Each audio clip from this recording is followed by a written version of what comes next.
नमस्कार, भारत 24 देख रहे हैं आप और मैं हूं प्रीति नेगी आपके साथ। वो तारीख बेहद करीब जिसको सबका इंतजार है, 22 जनवरी की वो तारीख जब रामलला का प्राण प्रतिष्ठा का कार्यक्रम होना है और ऐसे में पूरे देश भर में गजब का उत्साह है, माहौल है। और इसी पर बात करने के लिए हमारे साथ करण बटबयाल जी इस वक्त जुड़ चुके हैं। बहुत बहुत स्वागत है आपका। जय श्री राम। जय श्री राम। करण जी के बारे में मैं आपको बता दूं, बीजेपी नेता हैं, समाज सेवी हैं, जनता की सेवा करते हैं, उनके बीच में जाते हैं, जमीनी स्तर पर जुड़े हुए नेता हैं। सबसे पहले 22 तारीख बेहद करीब है, ऐसे में पूरे देश भर में राम की धुन बज रही है, भगवान राम का जिक्र हो रहा है। कैसा महसूस हो रहा है आपको? देखिए, मैं सिर्फ राम की बात नहीं करूंगा, यहाँ पे मैं सीता राम की बात करूंगा। वाह। अगर राम है तो वजूद सीता है। सीता जी के वजह से ही भगवान श्री राम ने सारी लीलाएं रची, रावण के ऊपर विजय प्राप्त की, और आज हम लोग उसी वजह से ये कार्यक्रम आयोजित कर रहे हैं। और रामचंद्र जी, राम जन्मभूमि, बड़ी कड़ी मशक्क़त की भाजपा ने, देशवासियों ने, बहुत लहू लोगों का जो है बहा है, तो मुझे बड़ी खुशी है।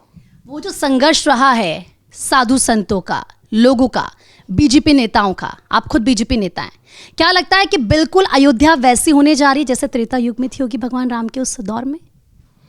ये तो हमारे प्रधानमंत्री श्री नरेंद्र मोदी जी का लक्ष्य है, जो कि सपना अटल बिहारी वाजपेयी जी ने देखा था, उसको पूर्ण कर रहे हैं।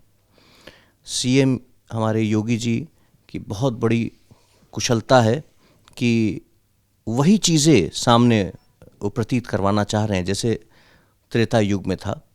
लेकिन एक चीज़ मैं बता दूं, कलयुग में त्रेता युग सिर्फ भाजपा ही ला सकती है। तो और इसके पीछे बीजेपी के जो कार्यकर्ता हैं उनका एक लंबा संघर्ष। राम नाम ऐसा है जिसमें संघर्ष जुड़ा हुआ है। स्वयं श्री राम ने अपनी पूरी जिंदगी संघर्ष की, मर्यादा पुरुषोत्तम राम उन्हें कहा जाता है। तो मैडम, बिना संघर्ष किए ये पॉसिबल नहीं था, और हम आगे भी संघर्ष करेंगे और कृष्ण जन्मभूमि भी इसी तरीके से, भव्य तरीके से लाया जाएगा। मैंने बीजेपी कार्यकर्ता का जिक्र बार बार इसीलिए किया है क्योंकि प्रधानमंत्री नरेंद्र मोदी खुद कहते हैं कि बीजेपी, भारतीय जनता पार्टी की अगर कोई ताकत है तो उसके कार्यकर्ता हैं, जो ज़मीनी स्तर पर जाते हैं, जो काम करते हैं। मैं तो यूथ हूँ, और यूथ देश की शक्ति है, भविष्य है। मुझे भी तो बोलने दीजिए कुछ। यूथ देश की शक्ति, भविष्य और भक्ति, ये तीनों चीज़ें यूथ से ही है। यूथ फैक्टर को लेके स्वामी विवेकानंद जी ने बहुत कुछ बोला है, और यूथ फैक्टर को लेके नरेंद्र भाई मोदी भी चल रहे हैं। यूथ के बिना इस देश का कोई भविष्य नहीं है, भविष्य यूथ है, और हम सब उनके साथ हैं। अयोध्या की एक बार फिर से मैं बात करना चाहूँगी क्योंकि आप खुद अयोध्या जा रहे हैं, वहाँ पर किस तरह की तैयारियाँ पूरा देश देख रहा है। लेकिन अगर मैं आपकी बात करूँ, आप कैसा अंदर से महसूस कर रहे हैं? क्योंकि अयोध्या आप जाएंगे, वहाँ की वो तैयारियाँ आप देखेंगे, दिव्य भव्य, क्या लग रहा है?